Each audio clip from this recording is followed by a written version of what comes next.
আসসালামু আলাইকুম দর্শক মণ্ডলী। নির্বাচন নিয়ে কি কোনো সংশয় আছে? নির্বাচন নিয়ে কি কোনো চক্রান্ত হচ্ছে?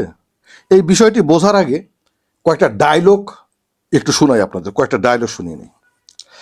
নির্বাচন বাধাগ্রস্ত করার যে কোনো প্রচেষ্টা প্রতিহত করা হবে। নির্বাচন বানচাল করার যে কোনো চেষ্টা রুখে দেওয়া হবে। নির্বাচন বাধাগ্রস্ত করার চেষ্টা করলে রুখে দেওয়া হবে।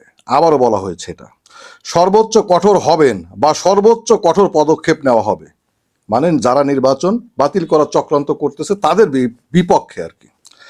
যে কোনো অপচেষ্টা ঠেকিয়ে দেওয়া হবে, রুখে দেওয়া হবে, কাউকে ছাড় দেওয়া হবে না।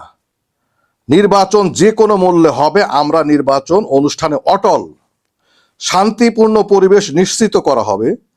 এমন কোনো শক্তি নেই যে নির্বাচনে বাধা দিতে পারে। আইন শৃঙ্খলা রক্ষাকারী বাহিনীকে অবাধে বিচরণ করতে দেওয়া হবে নির্বাচনকে সামনে রেখে। অবাধে বিচরণ মানে কার্যক্রম করতে দেওয়া হবে নির্বাচনকে সামনে রেখে। নির্বাচন অনুষ্ঠান স্থলেও আইন শৃঙ্খলা রক্ষাকারী বাহিনীর অবাধ যাতায়াত নিশ্চিত করা হবে বা থাকবে। দর্শক মণ্ডলী, এতগুলো ডায়লগ একটা বক্তব্যের মধ্যে অত্যন্ত গুরুত্বপূর্ণ একজন ব্যক্তি দিয়েছেন, তিনি আমাদের স্বরাষ্ট্রমন্ত্রী বা স্বরাষ্ট্র উপদেষ্টা। দর্শক মণ্ডলী, আপনারা নিশ্চয় জানেন স্বরাষ্ট্র উপদেষ্টা কোনো রাজনৈতিক ব্যক্তিত্ব নন। তিনি কখনো রাজনীতি করেন নাই, রাজনৈতিক বলচাল তিনি ছাড়তেও জানেন না। তিনি হয়তো অনেক ক্ষেত্রেই বিতর্কিত, অনেক মানুষের কাছে তিনি ব্যর্থ স্বরাষ্ট্রমন্ত্রী, বাট তিনি রাজনৈতিক বক্তব্য বলচাল দিতে জানেন না। এটা গতকালকে স্বরাষ্ট্রমন্ত্রীর একটা বক্তব্যের মধ্যে থেকে কোট করা আমার কিছু ডায়লগ। শুধু স্বরাষ্ট্রমন্ত্রীর বক্তব্যের কথা বলবো না, আমি আরও বেশ কিছু বিষয় আপনাদের সামনে নিয়ে আসব। সেটা দেশের অভ্যন্তরীণ, তারেক জিয়ার সাথে বিভিন্ন গুরুত্বপূর্ণ ব্যক্তিদের মিটিং সিটিং দেখা করা, যমুনাতে বিভিন্ন ধরনের মিটিং এবং আমাদের পার্শ্ববর্তী দেশে কিছু কার্যক্রম, সেই সাথে শেখ হাসিনার একটা বক্তব্য। এই বিষয়গুলো যদি আপনারা মোটামুটিভাবে পুরোটাই শোনেন, তাহলে আপনাদের মনেও একটা দ্বিধা তৈরি হবে আসলে নির্বাচন নিয়ে কি হচ্ছে। শেষ পর্যন্ত দেখবেন, এই গুরুত্বপূর্ণ ভিডিওটি শেষ পর্যন্ত দেখবেন, সচেতন থাকবেন। সচেতন থাকা আমাদের সকলেরই জরুরি, সকলের জন্যই জরুরি। দর্শক মণ্ডলী, লাইক করবেন, শেয়ার করবেন এবং কমেন্ট করবেন। আসেন এবার একটু আইন শৃঙ্খলা, মাঝখান থেকে একটু অন্য প্রসঙ্গে যাই। আইন শৃঙ্খলা পরিস্থিতি নিয়েই জাস্ট একটুখানি বলি। আইন শৃঙ্খলার বিষয়টা তো নির্বাচন অনুষ্ঠানের ক্ষেত্রে অত্যন্ত গুরুত্বপূর্ণ, কিন্তু এটা এই ষড়যন্ত্র বা চক্রান্তের মধ্যে আছে কিনা সেটা আমরা পরে। শুধুমাত্র গতকালকের কয়েকটা ঘটনার কথা বলি। গতকালকের কয়েকটা ঘটনার কথা। যশোরে বরফ কল ব্যবসায়ীকে গুলি করে হত্যা করা হয়েছে এবং তারপরে তাকে আবার জবাই করা হয়েছে। কুমিরায় 2 জন নিরাপত্তা কর্মীর খণ্ড বিখণ্ড লাশ পাওয়া গেছে, টুকরা টুকরা লাশ পাওয়া গেছে। চট্টগ্রামের রাউজানে যুবদল নেতা জানে আলম সাহেবকে রাত 8টা সাড়ে 8টার মধ্যে গুলি করে হত্যা করা হয়েছে। যশোরে এক সংখ্যালঘু বিধবাকে ধর্ষণ করা হয়েছে এবং সেটাকে ভিডিও করে আবার ভিডিও ছেড়ে দেওয়া হয়েছে। দর্শক মণ্ডলী, এই প্রত্যেকটা ঘটনা কোনো না কোনোভাবে নির্বাচনের সাথে সংশ্লিষ্ট। এটা আমি শুধু একদিনের কথা বললাম। তাহলে আইন শৃঙ্খলা পরিস্থিতি ধীরে ধীরে ডে বাই ডে কোথায় যাচ্ছে? দর্শক মণ্ডলী, ইন্ডিয়ার বেগম খালেদা জিয়ার মৃত্যুর 2-1 দিন ভারতের সাথে আমাদের বিএনপির নেতৃবৃন্দের বা বিএনপিকে কেন্দ্র করে আমরা একটা সুশীতল আবহাওয়া দেখতে পেয়েছিলাম।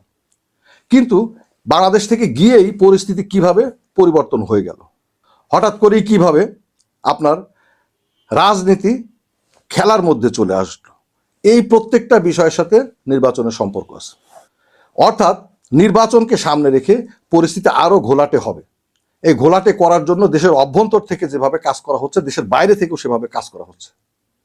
দর্শক মণ্ডলী, একটা বিষয় আপনাদের বলি, এই কয়েকদিনের মধ্যেই আপনার শেখ হাসিনা ছাত্রলীগের প্রতিষ্ঠাবার্ষিকী উপলক্ষে তিনি আপনার বক্তব্য দিয়েছেন। তিনি সেখানে খুব কনফিডেন্টের সাথে বক্তব্য দিয়েছেন, কিন্তু সেখানে তিনি দেশের অভ্যন্তরে ছাত্রলীগের কর্মী সমর্থকদেরকে নির্বাচন প্রতিহত করার ডাক দেন নাই। তাদেরকে আন্দোলন সংগ্রামে বা তাদেরকে আপনার কোনো ধরনের কর্মকাণ্ডে, মিছিল মিটিং থেকে শুরু করে নির্বাচন স্থগিত করা, বানচাল করার ক্ষেত্রে ভূমিকা রাখার ক্ষেত্রে কোনো কথা বলেন নাই। এটা একটা সন্দেহজনক, কারণ তিনি জানেন তার কথাগুলো ছড়িয়ে পড়বে চতুর্দিকে। ভিতরে ভিতরে কিছু একটা হচ্ছে। আর একটা হতে পারে সেটা যে আসলে উনি তো আসলে, আপনি যদি শেখ হাসিনার অবস্থান থেকে চিন্তা করেন, তাহলে এই নির্বাচন অনুষ্ঠিত হোক এটা চাওয়ার কোনো কারণই নেই। নির্বাচন পিছিয়ে যাক, তারা নির্বাচনে অংশগ্রহণ করার পারমিশন পাক, তারপরে নির্বাচন হোক, এটাই তার চাওয়া, এবং আপনি যদি সেখানে থাকেন তাহলে আপনিও এই চাওয়াটাই চাইতেন, তাহলে তার দিক থেকে এই চাওয়াটার মধ্যে কোনো অযৌক্তিকতা নেই। বাট তিনি কিন্তু এখন নিউট্রাল ভাবে থাকতেছেন বা নিউট্রাল ভাবমূর্তি শো করতেছেন। এটা যেমন সন্দেহজনক, তেমনি হয়তো তিনি জানেন দেশের অভ্যন্তর থেকেই নির্বাচন বানচালের কার্যকলাপ পরিচালিত হচ্ছে, কাজেই তার এত কিছু করার দরকার নেই, এটাও একটা কারণ হতে পারে।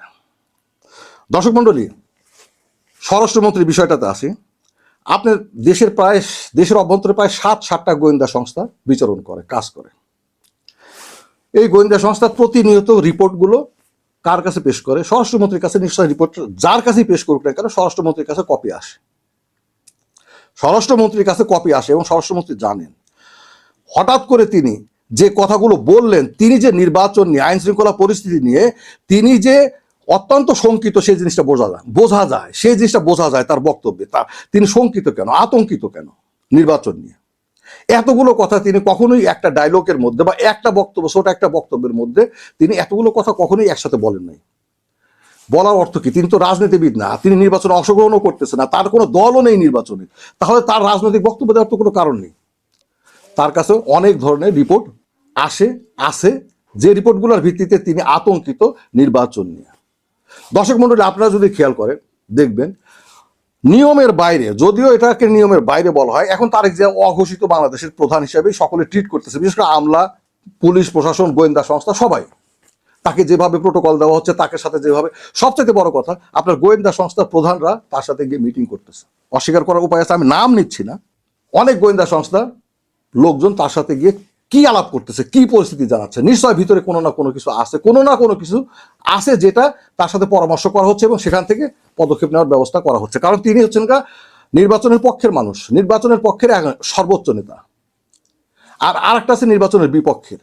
আবার এই নির্বাচনের বিপক্ষের বাংলাদেশের অভ্যন্তরে যে গোষ্ঠীগুলো আছে, যে রাজনৈতিক দলগুলো আছে, যে পক্ষগুলো আছে, তাদের সাথে দফায় দফায় মিটিং চলতেছে। কোথায়? যমুনাতে। এই বিষয়টা কিন্তু মিডিয়াতে আসতেছে না। দফায় দফায় মিটিং চলতেছে। নির্বাচন যারা চায় না, যাদের নির্বাচন হলে, আপনি ইকুয়েশন মিলাই দেখেন, যাদের নির্বাচন হলে তাদের খুব একটা লাভ নেই, বরং নির্বাচন দেরিতে হলে তাদের লাভ, তাদের সাথে দফায় দফায় মিটিং চলতেছে। কোথায়? যমুনাতে। এই বিষয়গুলো যদি একটু মিলিয়ে দেখেন তাহলে আপনার মনেও সংশয় জাগানো অনেক কারণ তৈরি হবে নির্বাচন নিয়ে। এর মধ্যে স্বরাষ্ট্র উপদেষ্টা আরেকটা কথা বলছে, তিনি সাম্প্রদায়িক সম্প্রীতি নিয়ে যথেষ্ট পরিমাণে উদ্বেগ প্রকাশ করেছেন। সাম্প্রদায়িক সম্প্রীতি, স্বরাষ্ট্রমন্ত্রী বলতেছেন, কেন? সাম্প্রদায়িক সম্প্রীতি এই নির্বাচনকে ঠেকানোর অন্যতম একটা কারণ, অনুঘটক। গত কিছুদিন যাবৎ দেশের অভ্যন্তরে সাম্প্রদায়িক সম্প্রীতি বিনষ্ট করার জন্য যে জিনিসগুলো ঘটানো হয়েছে সবগুলো নির্বাচন কেন্দ্রিক। আপনি ওই যে আপনার হিন্দু লোকটাকে আপনার মনে করেন পুড়িয়ে মারা হলো, অবশ্যই সেটা নির্বাচন পারপাস, নির্বাচনকে প্রতিহত করার জন্য।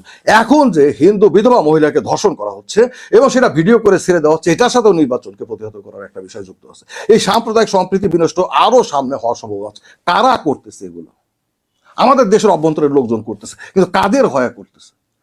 এই সাম্প্রদায়িক সম্প্রীতি বিনষ্টের এই হাতিয়ারটা ইন্ডিয়ার কাছে তুলে দেওয়া হচ্ছে। কেন তুলে দেওয়া হচ্ছে? ইন্ডিয়া যেন নির্বাচনকে নিয়ে একটা জল ঘোলা করতে পারে, সারা বিশ্বব্যাপী তার মিডিয়া আছে, ফোকাস আছে, তার বিশ্ব রাজনীতির উপর তার একটা আধিপত্য আছে, সেখানে যেন তিনি প্রত্যক্ষ কারণ তুলে ধরতে পারেন। সেই হাতিয়ারগুলা তার হাতে তুলে দেওয়া হচ্ছে এখন এই মুহূর্তে। সামনে এটা আরো বাড়বে বলে স্বরাষ্ট্রমন্ত্রী উদ্বেগ প্রকাশ করছেন এবং তিনি এটার বিরুদ্ধে সজাগ থাকার কথা বলেছেন সবাইকে। সজাগ ভাই কে কিভাবে থাকবে বলে? সাম্প্রদায়িক সম্প্রীতি সামনে ইন্ডিয়ার যদি আপনি বর্তমান অবস্থানটা বিবেচনা করেন, তারা খালেদা জিয়ার মৃত্যুকে কেন্দ্র করে বিএনপিকে নিয়ে তারা অনেক সবুজ সংকেত দিয়েছে। এমনকি খালেদা জিয়ার বিগত দিনের আচরণগুলো যেগুলো ইন্ডিয়া বিরোধী ছিল, সেগুলোকে তারা বাংলাদেশের স্বাধীনতা সার্বভৌমত্বের প্রতি খালেদা জিয়ার আকুণ্ঠ সমর্থন অবস্থান হিসেবে তারা বর্ণনা করছে। প্লাস তাদের ইন্ডিয়ার পররাষ্ট্রমন্ত্রী কিভাবে আসলো, বাংলাদেশের সরকারের সাথে তার কোনো ধরনের মিটিং হয়নি। যে সাক্ষাৎগুলো যারা সরকারের দু একজন করতে গেছে, সেটা নিজে স্বপ্রণোদিত হয়ে তেল মারার জন্য গিয়েছিল, দেখা করতে গিয়েছিল। তিনি কারোর সাথে সাক্ষাৎ করেন নাই সরকারের। তিনি তারেক জিয়া এবং তারেক ফ্যামিলি বা জিয়া ফ্যামিলির সাথে সাক্ষাৎ করে মিটিং করে তিনি চলে গিয়েছেন। এরপরে আপনার প্রতিরক্ষা মন্ত্রী রাজনাথ সিং, তিনি বাংলাদেশের হাই কমিশনে গিয়ে শোক বইতে স্বাক্ষর করে, সেটা আবার শোক বইতে স্বাক্ষর করার বিষয় না, কিন্তু সেটা তার নিজের এক্স পোস্টে আবার তুলে ধরেছেন। কেন? তারা বিএনপির সাথে সম্পর্ক ঘনিষ্ঠ করতে চায়, এটা ঠিক আছে, কারণ বিএনপির সামনে হয়তো নির্বাচন হয়ে গেলে বিএনপি ক্ষমতায় আসবে, এটা ধরে নিয়েই এই কাজটা করা হচ্ছে। কিন্তু তারা নির্বাচন যে বানচাল করতে, নির্বাচন যে তারা চায় না, এটার প্রমাণ হচ্ছে তারা দেশে ফিরে গিয়েই আপনার দেশ বিরোধী, আমাদের দেশ বিরোধী নানান ধরনের বক্তব্য দেওয়া শুরু করেছে, নানান ধরনের কর্মকাণ্ড শুরু করেছে। এমনকি ক্রিকেটের মধ্যে তারা এই বিষয়টাকে টেনে এনে পরিস্থিতি আরো ঘোলাটা, তারা খুব ভালো মতো জানে যে যদি আপনার মুস্তাফিজকে এখান থেকে সরিয়ে দেওয়া হয়, বাংলাদেশে একটা প্রতিক্রিয়া হবেই, হয়েছে। এবং সেই প্রতিক্রিয়াটা বাংলাদেশ এবং ভারতের সম্পর্কের জন্য নেগেটিভ হবে, উত্তেজনা বাড়াবে। এটা জেনে শুনেই এই কাজটা করা হয়েছে, জেনে বুঝেই করানো হয়েছে। এখন বাংলাদেশ যদি আপনার বিশ্বকাপে খেলা বয়কট করে, এটা ইন্ডিয়ার জন্য লাভ হবে। পরিস্থিতি বাংলাদেশকে পাকিস্তান পর্যায়ে তুলে ধরার একটা স্কোপ তাদের কাছে আসবে। সবচাইতে বড় কথা, এই যে উত্তপ্ত পরিস্থিতি, এটাকে কেন্দ্র করে নির্বাচনে একটা প্রভাব তৈরি হবে হবে হবে, এর মধ্যে কোনো কথা নেই, প্রভাব পড়বে। সব কিছু মিলিয়ে একটু দেখেন যে নির্বাচন নিয়ে আসলে সংশয় আছে কি নেই, নির্বাচন নিয়ে শঙ্কিত হওয়ার বিষয় আছে কি নেই। স্বরাষ্ট্রমন্ত্রী উনি আবারও বলতেছে উনি কোনো রাজনৈতিক ব্যক্তি নয়, উনি কোনো রাজনৈতিক বক্তব্য দিতে জানেন না, রাজনৈতিক বিষয় সামনে এনে ওনার কোনো ফায়দা নেই। উনি যেটা বলতেছেন তার মধ্যে অবশ্যই কারণ আছে, কারণ তার আন্ডারে 7টা গোয়েন্দা সংস্থা আছে। দর্শক মণ্ডলী, ভালো থাকবেন সকলেই। আর এই ধরনের বিশ্লেষণ দেশের অবস্থা নিয়ে শোনার জন্য এই চ্যানেলটা সাবস্ক্রাইব করে রাখবেন, তাহলে আমি উৎসাহিত হয়ে দেশের যে প্রতিদিনের পরিস্থিতি নিয়ে একটা বিশ্লেষণ তুলে ধরতে পারবো। দর্শক মণ্ডলী, খোদা হাফেজ, ভালো থাকবেন, আসসালামু আলাইকুম।